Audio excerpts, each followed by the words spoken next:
اعوذ باللہ من الشیطان الرجیم بسم اللہ الرحمن الرحیم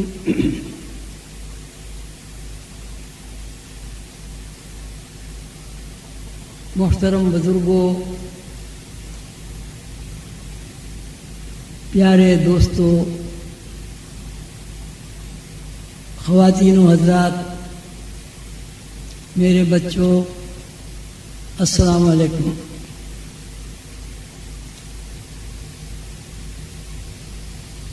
اس وقت کافی دیر ہو گئی ہے اور مجھے جو کچھ عرض کرنا ہے وہ میں بہت مختصر عرض کروں گا۔ اس کی دو وجوہات ہیں۔ ایک تو یہ کہ دیر بہت ہو گئی ہے، آپ حضرات نے ابھی کھانا بھی نہیں کھایا۔ دوسری یہ کہ مجھے ٹھیک ٹھاک سردی لگ رہی ہے۔ پیچھے اللہ کے رسول صلی اللہ علیہ وسلم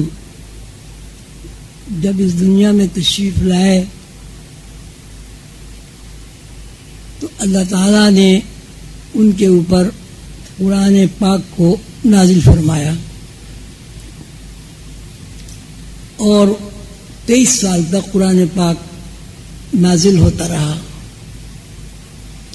قرآن پاک میں اللہ تعالیٰ کے ارشاد کے مطابق دنیا جہاں کی، اس دنیا کی، اس دنیا کی، آخرت کی کوئی چھوٹی سے چھوٹی اور بڑی سے بڑی بات ایسی نہیں ہے جو آپ کو قرآن میں نہ ملے اور اس کی پوری طرح وضاحت نہ ہوئی ہو۔ لا یغادر صغیرۃ ولا کبیرۃ الا احصاها۔ اللہ تعالیٰ فرماتے ہیں کوئی چھوٹی سے چھوٹی اور بڑی سے بڑی بات ایسی نہیں ہے جس کی قرآن میں وضاحت نہ فرما دی ہو۔ قرآن کریم ایک ایسی کتاب ہے کہ جس میں دنیاوی سارے قوانین، معاملات کی بھی دستگیری ہے۔ اس دنیا میں آنے سے پہلے ہم کہاں تھے، عالم ارواح، اس کا بھی تذکرہ ہے۔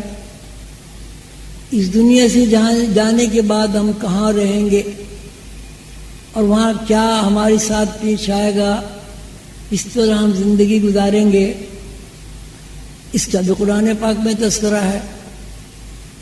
جزا سزا کے بارے میں بھی اللہ تعالیٰ نے پوری وضاحت کے ساتھ قرآن پاک میں بیان کر دیا ہے۔ لا یغادر صغیرۃ ولا کبیرۃ الا احصاها، کہ چھوٹی سی چھوٹی بات اور بڑی سے بڑی بات، ہر بات کو قرآن نے وضاحت کے ساتھ بیان کر دیا ہے۔ اب صورت یہ ہے کہ قرآن کریم کے 30 پارے اللہ تعالیٰ نے رسول اللہ صلی اللہ علیہ وسلم پر نازل فرمائے۔ اس میں دنیاوی معاملات و مسائل بھی ہیں، مرنے کے بعد کی دنیا کے بھی حالات و واقعات ہیں اور تجربات ہیں۔ مرنے کے بعد قیامت آئے گی، اس کے بارے میں بھی قرآن نے پوری وضاحت کے ساتھ بیان فرمایا ہے۔ جنت دوزخ کا بھی تذکرہ ہے۔ یہ بھی اللہ تعالیٰ نے بتا دیا ہے کہ چھوٹی سی چھوٹی بات اور بڑی سے بڑی بات کا ایک ریکارڈ ہے۔ ہم جو کچھ یہاں کرتے ہیں، برائی کریں یا اچھائی کریں، کتاب المرقوم اللہ تعالیٰ نے فرمایا ہے کہ ہر بات لکھی جا رہی ہے۔ اب اس زمانے میں سائنسی دور میں قرآن پاک کی تشریح میں اگر سائنس کے حوالے سے بات کی جائے تو زیادہ وضاحت کے ساتھ قرآن کا مفہوم ظاہر ہو جاتا ہے۔ اللہ تعالیٰ فرماتے ہیں کہ کتاب المرقوم وما ادراک ما علیین وما ادراک ما سجین، آپ کیا سمجھے کہ اعلیٰ عرفہ نیک ثواب کی زندگی کیا ہے، اور آپ کیا سمجھے کہ برائی، شیطنت، خیانت، بددیانتی، بدامنی یہ کیا زندگی ہے؟ تو اللہ تعالیٰ فرماتے ہیں کہ وَمَا أَدْرَاكَ مَا عِلِّيِّينَ، اور آپ کیا سمجھے کہ اعلیٰ عرفہ نیک زندگی کیا ہے؟ وَمَا أَدْرَاكَ مَا سِجِّيِّينَ، اور آپ کیا سمجھے کہ شیطنت کیا ہے، کبر کیا ہے، برائی کیا ہے، خیانت کیا ہے، بددیانتی کیا ہے؟ کتاب المرقوم۔ اب کتاب المرقوم کا ترجمہ اردو میں تو یہ ہے لکھی ہوئی کتاب، لیکن سائنسی حوالے سے اگر اس ترجمے کو ہم اس طرح بیان کریں کہ ہر انسان کی پوری زندگی ایک ویڈیو فلم ہے۔ آپ میں سب کو پتہ ہے اس بات کا، دو فرشتے ہیں کرامن کاتبین، ایک فرشتہ دائیں طرف بیٹھا ہوا ہے، ایک فرشتہ بائیں طرف بیٹھا ہوا ہے۔ تو اب ان فرشتوں کا کام یہ ہے کہ جو برائی آدمی کرتا ہے وَمَن يَعْمَلْ مِثْقَالَ ذَرَّةٍ خَيْرًا يَرَهُ وَمَن يَعْمَلْ مِثْقَالَ ذَرَّةٍ شَرًّا يَرَهُ، اگر ایک ذرے کے برابر آپ نے خیر کی تو اس کا بھی ریکارڈ ہے، فلم بن گئی، کتاب المرقوم۔ اور اگر آپ نے ایک ذرے کے برابر نیکی کی، بھلائی کی، تو اللہ تعالیٰ کے وہ فرشتے اس کی بھی فلم بنا۔ فلم کا مطلب میں یہ رہا، موجودہ سائنسی دور میں اگر سائنس کے حوالے سے بات کی جائے تو بات آسانی سمجھ میں آتی ہے۔ تو اب ہم یوں کہیں گے کہ اللہ تعالیٰ نے دو فرشتے متعین کیے ہوئے ہیں، ایک دائیں کندھے پر بیٹھا ہے، ایک بائیں کندھے پر بیٹھا ہے۔ جو ہم نیکی کرتے ہیں اور ان کے پاس، دونوں کے پاس کیمرے ہیں، ویڈیو کیمرے ہیں، اگر ہم وہ نیکی کرتے ہیں تو فرشتہ اس کا ریکارڈ کر لیتا ہے، اور اگر ہم برائی کرتے ہیں تو فرشتہ اس کا ریکارڈ کر لیتا ہے۔ پیدائش سے لے کے مرنے تک یہ دونوں فرشتے اپنی ڈیوٹی پوری کرتے ہیں اور فلمیں بناتے ہیں۔ اب جب آدمی مرے گا، مرنا سب کو ہے، تو اب جو اس کی فلم ہے وہی اس کو دکھائی جائے گی۔ مرنا ایسی زندگی ہے کہ جس زندگی میں عمل نہیں ہے، جس زندگی میں نتیجہ نہیں ہے، بلکہ جو آپ کی زندگی میں جو کچھ آپ نے کیا، کتاب المرقوم، ایک کتاب لکھی گئی، ایک فلم بن گئی، مرنے کے بعد وہی فلم دکھائی جائے گی۔ اگر ہماری فلم برائی، بدی، خیانت، بددیانتی، غصہ، حسد، تعصب، قتل و غارت گری، ملاوٹ، اگر اس کی فلم بنی ہوئی ہے تو ہر عمل کی ایک جزا ہے اور ہر عمل کی ایک سزا ہے۔ فَمَن يَعْمَلْ مِثْقَالَ ذَرَّةٍ خَيْرًا يَرَهُ وَمَن يَعْمَلْ مِثْقَالَ ذَرَّةٍ شَرًّا يَرَهُ، کہ ذرے برابر اگر آپ نے کوئی خیر کی ہے یا نیکی کی ہے اس کی بھی فلم بن گئی، اور ذرے برابر اگر آپ نے برائی کی ہے تو اس کی بھی فلم بن گئی۔ تو اب اس کا مطلب یہ ہوا کہ مرنا جو ہے، مرنے کی بعد کی جو زندگی ہے وہ ویڈیو فلم ہے۔ جو کچھ ہم نے بھی کیا، اگر ہم نے اچھا کیا، وہ ایک مثال ہے، یہ آپ کبھی سچ مچ سمجھے کہ وہ فرشتے واقعی کیمرے لیے بیٹھے، تو یعنی ریکارڈ ہو رہی ہے ہر چیز۔ اور جب اندر ایک آدمی ہے، وہ اپنے گھر میں اس کو بیٹھا ہوا ہے، وہاں خفیہ ایک کیمرہ لگا دیا گیا، اس نے کچھ برائی کی اس کی بھی فلم بن گئی، اس نے کچھ بھلائی کی اس کی بھی فلم بن گئی، اس نے غصہ کیا، خیانت کی، چوری کی، کسی کو گالی دی، کسی کی کیا کہتے ہیں دشمنی اس نے کی، تو سب فلم بن گئی۔ اب وہ فلم اس کو اس کے گھر میں لگا دی جائے تو کیا ہوگا؟ یہی ہوگا نا کہ جو کچھ اس نے کیا ہے وہ سب وہ کیمرہ اس کو بتا دے گا کہ بھئی تم نے یہ کیا ہے۔ یہ تو ایک بات ہو گئی۔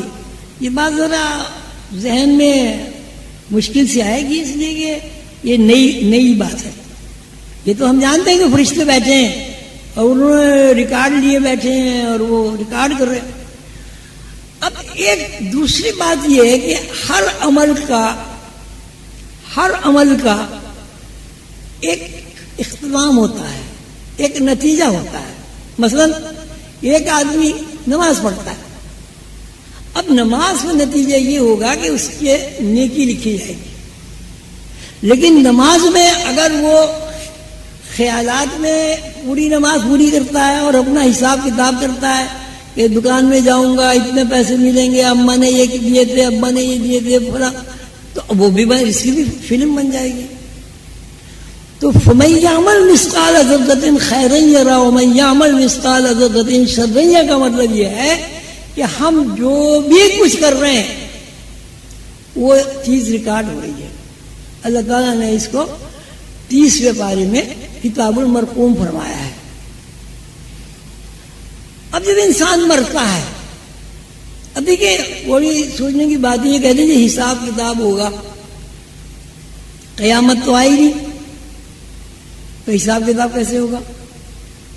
جب قیامت نہیں آئی، یوم الحساب نہیں ہوا، یوم المیزان قائم نہیں ہوا، تو سزا جزا کا کیا مطلب ہے؟ ایک آدمی کہہ سکتے ہیں آپ کے تو ابھی تو صاحب اللہ میاں عدالت نہیں بیٹھے، عدالت میں جب ہماری پیشی نہیں ہوئی، گواہی ہی نہیں ہوئی، ثابت ہی نہیں ہوا کہ ہم نے برائی کی یا بھلائی کی، تو سزا اور جزا کیسی؟ تو ہوتا یہ ہے کہ جو کچھ ہم کرتے ہیں اس کا ریکارڈ ہوتا ہے، اس کی فلم بنتی ہے. اب جو کچھ ہماری معلومات ہیں ان معلومات کے نتیجے میں اس عمل کے ساتھ جو اس کا نتیجہ ہوگا وہ بھی اس کی بھی تصویر بن جاتی ہے. مثلا ایک آدمی ہے وہ چوری کرتا ہے تو ریکارڈ یہ ہے ہمارا، اللہ کا بتایا ہوا قانون یہ ہے کہ جو کوئی چوری کرے گا اس کا ہاتھ کٹ جائے گا. تو وہاں جو فلم بنے گی تو وہ یہ بنے گی کہ ایک آدمی نے زید نے چوری کی، وہ پکڑا گیا اور اس کا ہاتھ کاٹ دیا گیا. اب آپ یہ کہیں گے صاحب تو فلم کا کام ہے، اگر فلم میں میرا ہاتھ کٹ گیا اور میں نے دیکھ لیا تو مجھے تو پتا ہے کہ میں فلم نہیں، یہ بات نہیں ہے. دیکھیے ہم فلم دیکھتے ہیں، ہمیں پتا ہے کہ کسی آدمی نے فلم لکھی ہے، ہمیں یہ بھی پتا ہے کہ پردے پہ سین آ رہا ہے، لیکن ہم کوئی ایسا سین آتا ہے رونے والا تو ہم رو پڑتے ہیں، کوئی سین ہنسنے والا آتا ہے تو ہم قہقہے لگاتے ہیں. کیوں؟ اس لیے کہ وہ ہم یہ بھول جاتے ہیں کہ ہم اس وقت فلم دیکھ رہے ہیں. تو مرنے کے بعد جو ہماری یہ فلم چلے گی تو اس میں ہم یہ بھول جائیں گے کہ ہم فلم دیکھ رہے ہیں. اگر ہم نے چوری کی ہے تو پورا اس کا جو پروگرام ہے چور کا وہ بنے گا کہ وہ گھر سے نکلا، اس نے ارادہ کیا، پھر چھپ کے وہ گیا، پھر اس نے کسی گھر کا تالا توڑا، پھر وہاں سے اندر گھسا، پھر اس نے جا کے وہاں سے چوری کر لی اور چوری کر کے وہاں سے اپنے گھر آ گیا. یہ اس کی ویڈیو فلم بن رہی ہے. اب اس کا نتیجہ یہ ہے شرن کہ جو آدمی چوری کرے گا اس کا ہاتھ کاٹ دیا جائے گا. تو اب فلم میں ہاتھ کاٹنا بھی شامل ہو جائے گا. تو مرنے کے بعد آدمی یہ دیکھے گا کہ میں وہاں گیا، میں نے چوری کی، وہاں سے میں چرا کے لے آیا اور میں پکڑا گیا اور میرا ہاتھ کاٹ دیا گیا. ہے یہ فلم، ابھی ہاتھ نہیں کٹا اس کا، لیکن وہ فلم میں اتنا محو ہو جائے گا، جس طرح ہم فلم دیکھنے میں محو ہو جاتے ہیں کہ جب وہ اپنا ہاتھ کٹتے ہوئے دیکھے گا تو وہ روئے گا، چلائے گا، ہائے وائے کرے گا. اور جب وہ فلم سے اس کا تعلق ٹوٹے گا پھر وہ دیکھ لے گا کہ میرا تو ہاتھ ٹھیک ہے تو نہیں کٹا. ہر عمل کا اسی طرح اللہ تعالیٰ کے یہاں نظام ہے، فرشتے متعین ہیں. فَمَن يَعْمَلْ مِثْقَالَ ذَرَّةٍ خَيْرًا يَرَهُ اور وَمَن يَعْمَلْ مِثْقَالَ ذَرَّةٍ شَرًّا يَرَهُ. اگر ایک ذرے کے برابر تم نیکی کرتے ہو تو اس کا اجر تمہیں ملے گا، یعنی اس کے ساتھ لکھا جائے گا. اور اگر ایک ذرے برابر برائی کرتے ہو تو اس کا بھی ریکارڈ بن جائے گا، وہ بھی لکھا جائے گا. تو اب یہ جو ہماری زندگی ہے یہ ساری زندگی ریکارڈ ہے. جو فرشتے ہیں نا کرامن کاتبین جسے آپ کہتے ہیں، تو کیوں بیٹھے ہیں وہ تو ان کرامن کاتبین کو اگر مثال کے طور پر سمجھنے کے لیے آپ آٹومیٹک کیمرے کہہ رہے ہیں کہ آٹومیٹک ویڈیو کیمرے رکھے ہوئے، ہم جو بھی کچھ کر رہے ہیں وہ کیمرے فلم لے رہے ہیں۔ جب ہم فارغ ہوں گے اس کام سے اور کیمرہ کھلے گا تو ہم یہ دیکھیں گے کہ ہم نے فلاں جگہ چوری کی، فلاں آدمی کی غیبت کی، فلاں آدمی کو مارا، فلاں آدمی کا کیا کہتے ہیں ہم نے فلاں آدمی کو گالی دی، اور یا بھائی ہم نے ایک بھوکے آدمی کو کھانا کھلایا، ہم نے کسی یتیم کی مدد کی، ہم نے کسی کی تعلیم پوری کرا دی، کسی گھر میں شادی ہو رہی تھی وہاں جہیز کا انتظام نہیں تھا، ہم نے جہیز کا اہتمام کر دیا۔ تو اب یہ اجر اور عمل یہ دونوں ساتھ ساتھ اللہ کے نظام کے تحت کہتے ہیں، اور اسی کو اللہ تعالیٰ نے 30 پارے میں کتاب المرقوم فرمایا ہے۔ یہ ایک تو یہ بات آدمی کو، ہر آدمی کو یہ سمجھنی چاہیے کہ میں کتنا ہی چھپا کے کوئی کام کروں تو فرشتوں سے نہیں چھپتا، اللہ سے نہیں چھپتا۔ اگر ہم نیک عمل کرتے ہیں تو اس کی بھی فلم بن رہی ہے، اور اگر ہم برائی کرتے ہیں تو اس کی بھی فلم بن رہی ہے۔ جیسے ہی ہم مریں گے وہ فلم چلنی شروع ہو جائے گی۔ مرنے کے بعد جزا سزا تو ہے لیکن عمل نہیں ہے۔ لیکن اگر آپ وہاں نماز پڑھیں نہ پڑھیں، نماز پڑھیں بڑی اچھی بات ہے، نہ پڑھیں کچھ بھی نہیں، جزا سزا کا جو بھی قانون ہے، لہا ما کسبت ولکم ما کسبتم ولا تسألون عما کنتم تعلمون، کہ جو کچھ جزا اور سزا کا جو قانون ہے وہ اس دنیا میں ہے۔ اب ایک بات تو یہ ہمیں سمجھنی چاہیے کہ ہم جو بھی کچھ کر رہے ہیں، اچھائی کر رہے ہیں یا برائی کر رہے ہیں، وہ ریکارڈ ہو رہی ہے، یعنی اس کی ویڈیو فلم بن رہی ہے۔ اب ظاہر ہے ویڈیو فلم بنانے والے بھی فرشتے ہیں، اپنی طرف سے تو انہیں کچھ بھی نہیں کرنا، وہ تو ایک ڈیوٹی ہے ان کی، وہ پوری کر رہے ہیں۔ ایک بات تو یہ بہت زیادہ تصوف والے اس بات کو بیان کرتے ہیں کہ یہ بات ہر آدمی کے ذہن میں ہونی چاہیے کہ ایک ذرے برابر اگر آپ نے خیر کی ہے وہ بھی ریکارڈ ہے، اس کا اجر بھی ریکارڈ ہے۔ اگر آپ نے ایک ذرے برابر شر کیا ہے وہ بھی ریکارڈ ہے اور اس کی سزا بھی ہے۔ فَمَن يَعْمَلْ مِثْقَالَ ذَرَّةٍ خَيْرًا يَرَهُ وَمَن يَعْمَلْ مِثْقَالَ ذَرَّةٍ شَرًّا يَرَهُ۔ ایک تو یہ بات ہو گئی۔ دوسری بات یہ ہے کہ جو بھی بچہ یہاں پیدا ہوتا ہے سب جانتے ہیں اگر اس کے اندر روح نہ آئے تو بچہ مردہ پیدا ہوتا ہے۔ جانتے ہیں نہیں جانتے بھائی؟ ہیں آپ تو ایسے گمسم ہو گئے جیسے پتہ نہیں کوئی بھائی۔ اگر بچے میں جان نہ پڑے، بچے میں روح نہ آئے تو کیا ہوگا بھائی؟ مردہ پیدا۔ اچھا، اب وہ بچہ بڑا ہوتا ہے، بڑا کیوں ہوتا ہے؟ وہ کیوں ہوتا ہے بڑا؟ زور سے بولو۔ اس کے اندر روح ہے اس لیے بڑا ہوتا ہے۔ پھر جوان ہوتا ہے، کیوں جوان ہوتا ہے؟ پھر وہ بوڑھا ہوتا ہے، پھر وہ مر جاتا ہے۔ مر کیوں جاتا ہے جی؟ روح نکل گئی، روح چلی جاتی ہے۔ تو اس کا مطلب کیا ہوا؟ اب بتائیں، غور فرمائیں۔ بچہ پیدا ہوا، اگر اس کے اندر روح ہے تو وہ بچہ ہے، ورنہ مردہ ہے۔ جوان ہے، اگر اس کے اندر روح ہے تو جوانی ہے، اگر روح نہیں ہے تو جوانی نہیں ہے۔ بوڑھا آدمی ہے، جب تک اس کے اندر روح ہے وہ بوڑھا آدمی چل رہا ہے، پھر رہا ہے، چاہے وہ میری طرح ڈنگڑا کے ہی چل رہا ہے، چل تو رہا ہے لیکن روح ہے تو چل رہا ہے نا۔ اب آدمی مر گیا، کیوں مر گیا جی؟ روح نکل گئی۔ اچھا، جب روح نکل گئی تو جسم کا کیا ہوا؟ جسم جی خراب تو ہوا نہیں، ایک دم تو خراب نہیں ہوتا، کئی گھنٹے تک صحیح رہتا ہے، لیکن روح نکلنے کے بعد اب نہ مردہ جسم سنتا ہے، نہ دیکھتا ہے، نہ سونگتا ہے، نہ کھاتا ہے، نہ پیتا ہے، نہ کھڑا ہوتا ہے، نہ بیٹھتا ہے، کچھ بھی نہیں کرتا.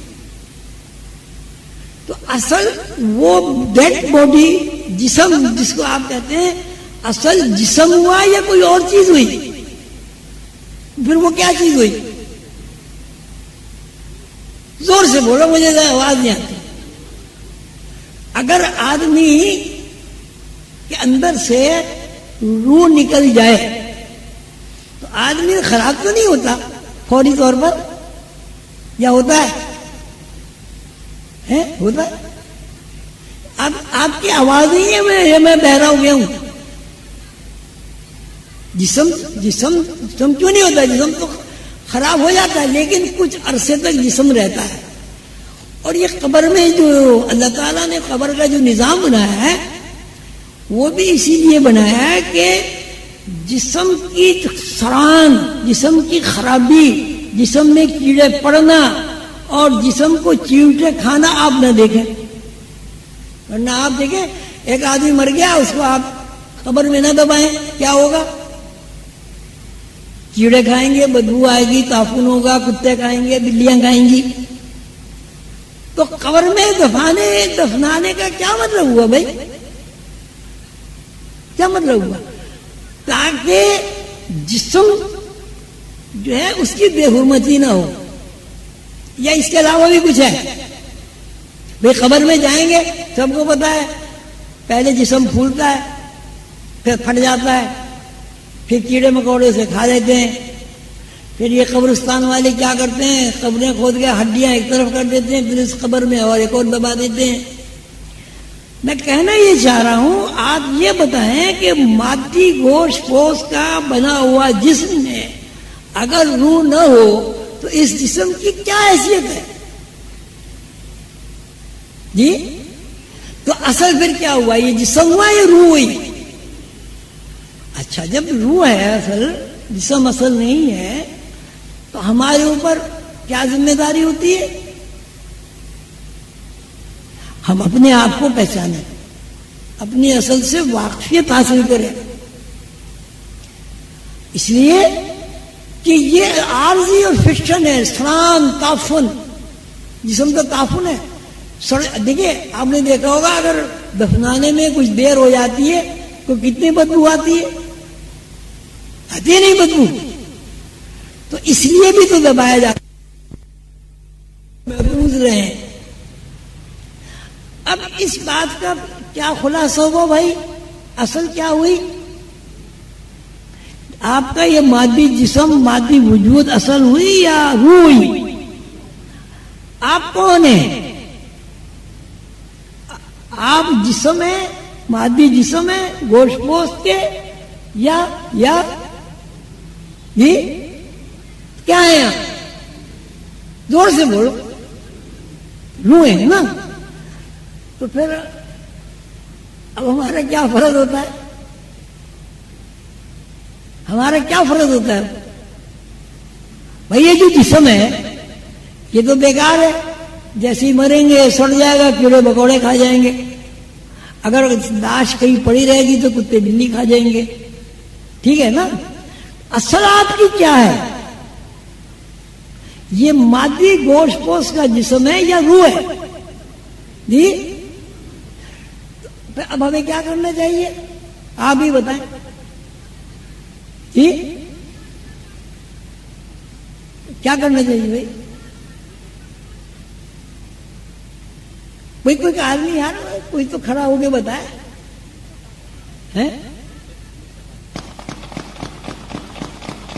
تو مادی جسم جو ہے وہ عارضی ہے، فکشن ہے اور قبر تک ہے. اصل چیز جو ہے روح ہے. روح جب تک اس جسم میں ہے، آدمی چل رہا ہے، پھر رہا ہے، کھا رہا ہے، پی رہا ہے. تو اصل انسان یہ مادی وجود نہیں ہے، اصل انسان روح ہے. جب کوئی آدمی اس راز کو جان لیتا ہے تو وہ کوشش کرتا ہے کہ وہ اپنی روح کو پہچانے. اسی بات کو رسول اللہ صلی اللہ علیہ وسلم نے ارشاد فرمایا ہے من عرف نفسہ فقد عرف ربہ.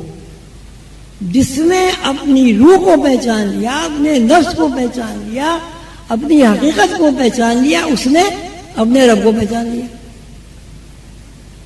تو اب ہمارا فرض یہ ہے کہ ہم جسمانی وجود کے ساتھ ساتھ اس چیز کو پہچاننے کی کوشش کریں جو شے اس جسم کو حرکت دے رہی ہے, جو شے اس جسم کو روٹی کھلا رہی ہے, جو شے اس جسم میں سے بچے پیدا کر رہی ہے, اور جو شے اس جسم میں عقل جو بھی کچھ کہیے وہ آپ کو عقل سے آگاہی بخش رہی ہے. اب یہ بہت مختصر سا پیغام ہے, یہ دو باتیں میں نے آپ کو بتائی ہیں.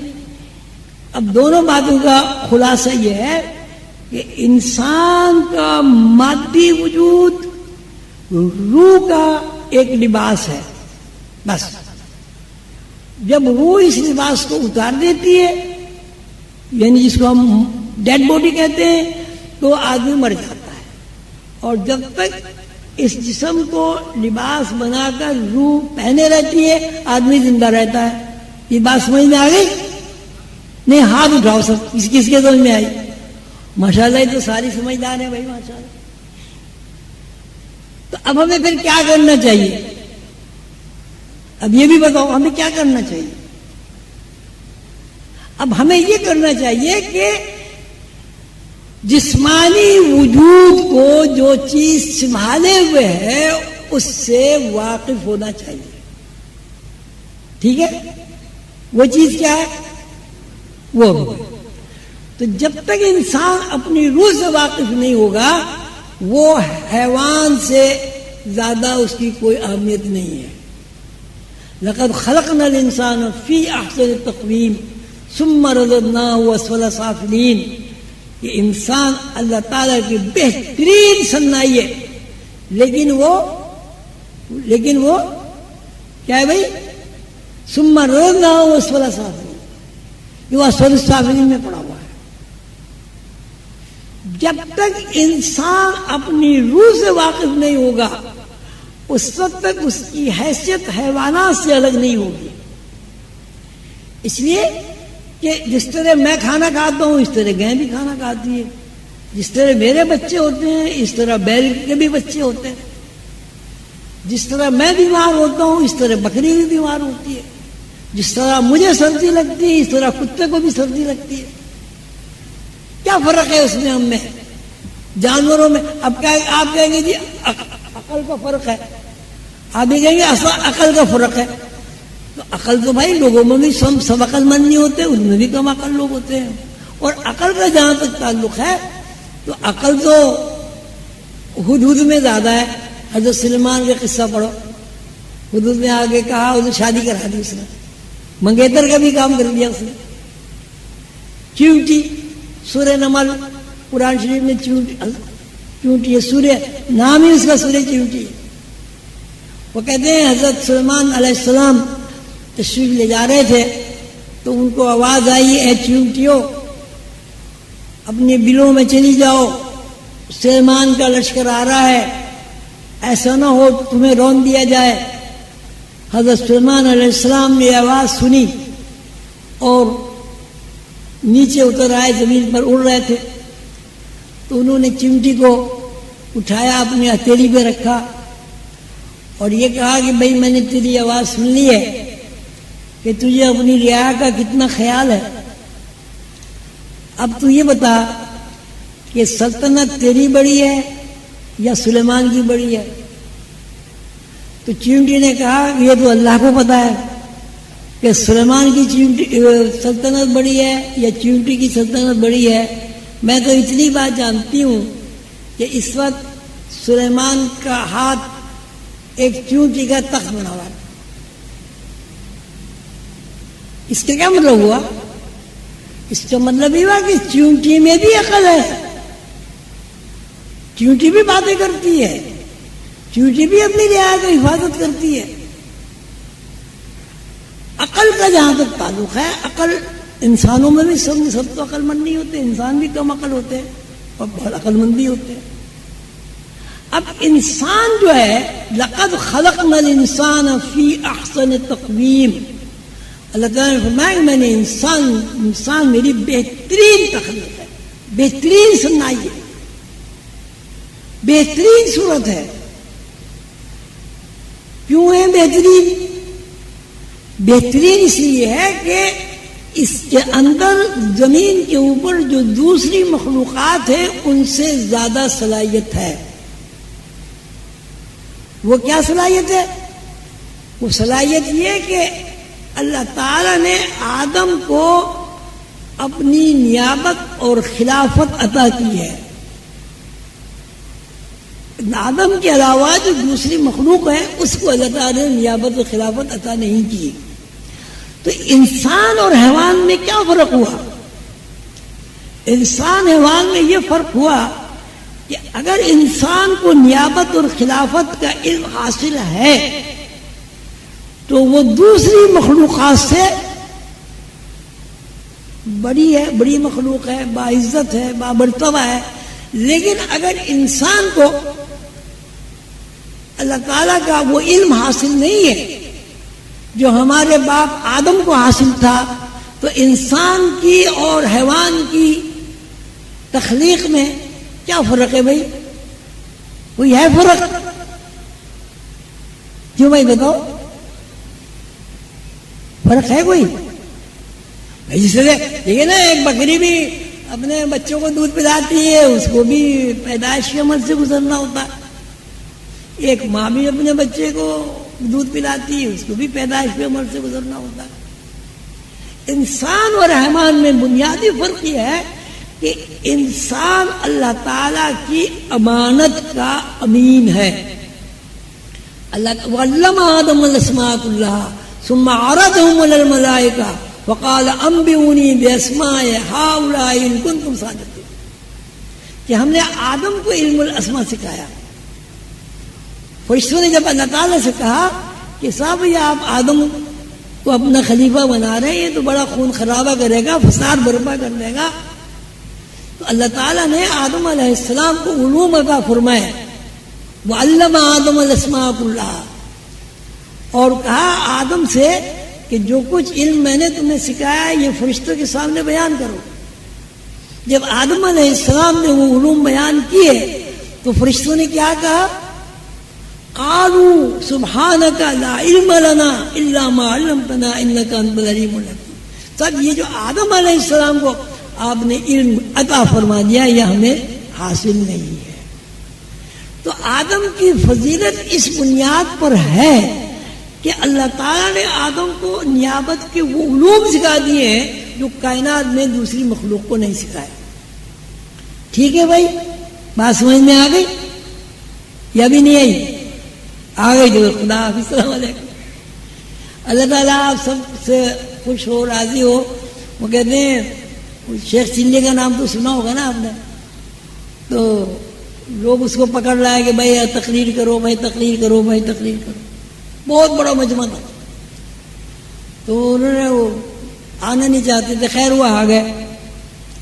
تو انہوں نے کہا کہ بھائی جو کچھ میں کہنا چاہتا ہوں وہ تم لوگ جانتے ہو؟ تو لوگ نہیں جی ہم تو نہیں جانتے۔ تو کہنے کہ تم سارے جب اتنے جاہل آدمی ہو تمہیں بتانے کی کیا ضرورت ہے؟ السلام علیکم۔ لوگوں نے کہا تو بڑا معاملہ خراب ہو گیا، پھر اسے پکڑ رہا ہے شیخ سلی کو۔ تو لوگوں نے کہا کہ یہ کہیں گے کہ ہاں ہم جانتے ہیں۔ تو پھر شیخ سلی نے کہا کہ بھائی جو کچھ میں کہنا چاہتا ہوں تم جانتے ہو؟ انہوں نے کہا ہاں جی ہم جانتے ہیں۔ کہنے کہ تم جانتی ہو تمہیں بتانے کی کیا ضرورت ہے؟ وہ اس سے اتر آیا۔ لوگوں نے کہا تو بڑے تیز ہیں، کیا کریں، ان سے تقریر تو ضرور کرانی ہے ان سے۔ پھر پکڑ رہا ہے۔ تو پھر اس نے پوچھا کہ بھائی، لوگوں نے کہا کہ آپ ایسا کریں گے، آدھے کہیں گے ہم جانتے ہیں، آدھے کہیں گے ہم نہیں جانتے۔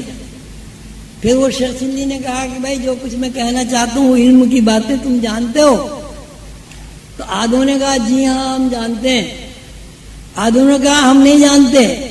تو انہوں نے کہا بس بے دو بات مسئلہ حل ہو گیا، جو جانتے ہیں وہ انہیں بتا دیں، جو نہیں جانتے السلام علیکم۔ اللہ تعالیٰ آپ سب کو راضی ہو، خوش ہو۔ بس تھوڑی سی بات تھی، بات سمجھ میں آپ کی آ گئی ہوگی۔ بات پھر میں ایک دفعہ وضاحت کر دوں کہ اگر آپ کے اندر ساری وہی باتیں ہیں جو حیوانات کے اندر ہیں تو آپ اشرف المخلوقات نہیں ہیں، اور اگر آپ کو اللہ تعالیٰ نے علم الاسماء سکھا دیا ہے جو آپ کے باپ آدم کا ورثہ ہے، پھر آپ اشرف المخلوقات ہیں۔ ورنہ تو ایک کتے میں، بلی میں، مجھ میں کیا فرق ہے؟ آپ کہیں جی کتے میں عقل نہیں ہوتی، ارے بھائی کتے میں عقل نہیں ہوتی، آدمی کو تو ایسے ہی مار دیتے ہیں۔ کتا 20 لاکھ کا آتا ہے۔ میں لندن میں تھا، میں نے اسے کتے خرید رہے تھے، نام لیا تھا کون، تو انہوں نے کہا جی یہ تو کتا تو 20 لاکھ روپے تک آتا ہے۔ کہ بھائی 20 لاکھ کا کتا کیوں آتا ہے؟ کہنے کہ یہ انہیں پکڑتا ہے مجرموں کو سونگ کے، اور انسان تو ایک 20 لاکھ میں نہیں بکتا، یہاں تو 1,00,000 2,00,000 میں بھی بیچارہ مل جائے تو بہت بڑی بات ہے۔ تو کتے میں بھی عقل ہے بھائی، چونٹی میں بھی عقل ہے، ہر چیز میں عقل ہے۔ اب یہ ہو سکتا ہے کہ انسان میں زیادہ عقل ہے، ان میں کم عقل ہے، لیکن انسان بھی تو سارے عقل مند نہیں ہوتے، ان میں بھی تو کم عقل ہوتے ہیں، بیوقوف ہوتے ہیں، باولے ہوتے ہیں۔ اگر آپ کو حیوانات سے ممتاز ہونا ہے، اگر آپ کو اللہ تعالیٰ کی نعمت اور اللہ تعالیٰ کا احسان حاصل کرنا ہے، اس کے لیے ضروری ہے کہ وہ نعمت حاصل کریں جو اللہ تعالیٰ نے آدم علیہ السلام کو عطا کی ہے، وہ علم الاسماء کا علم ہے۔ اللہ تعالیٰ آپ سب کو خوش رکھے، صحت و تندرستی دے، اور جو مسائل و مشکلات ہیں اللہ تعالیٰ ان سے نجات عطا فرمائے۔ آمین یا رب العالمین۔